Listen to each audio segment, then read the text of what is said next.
ఈరోజు నక్తా ముక్త భారత్లో అభియాన్లో భాగంగా ఈరోజు సిద్దిపేట జిల్లాలో డ్రగ్స్ రహిత సమాజం కోసం ర్యాలీ నిర్వహించడం జరుగుతోంది.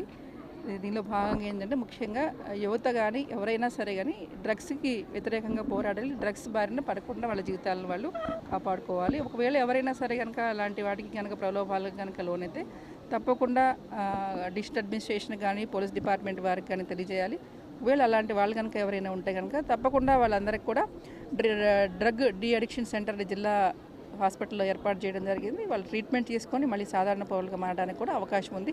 కాబట్టి ఎవరైనా సరే యువత అబ్నార్మల్గా కనుక బిహేవ్ చేస్తే అంటే ఏంటి రెగ్యులర్ రొటీన్లో కాకుండా పిల్లలు ఎవరన్నా వాళ్ళ ప్రవర్తనలో కనుక తేడా కలిసినా ఎవరన్నా వేరే స్నేహితులు కొత్త స్నేహితులతో వాళ్ళు జమ అవుతున్నా వాళ్ళ యొక్క వెళ్ళే ప్లేసెస్ కానీ డిఫరెంట్గా ఉన్నా సరే తప్పకుండా తల్లిదండ్రులు పిల్లల్ని అబ్జర్వ్ చేస్తూ ఈ వయసు అనేది చాలా ఇంపార్టెంట్ కాబట్టి పిల్లల్ని జాగ్రత్తగా కాపాడుకోవాల్సిన బాధ్యత అందరి మీద ఉంది. కాబట్టి తప్పకుండా అబ్జర్వ్ చేసి ఒకవేళ పిల్లలకి అలాంటి ప్రలోభాలకి లోను కాకుండా కాపాడాల్సిన బాధ్యత సమాజంలో ప్రతి ఒక్కరి మీద ఉంది. కాబట్టి తప్పకుండా ఈ విషయాలను గమనించి పిల్లల్ని కాపాడుకోవాలని కోరుతున్నాను.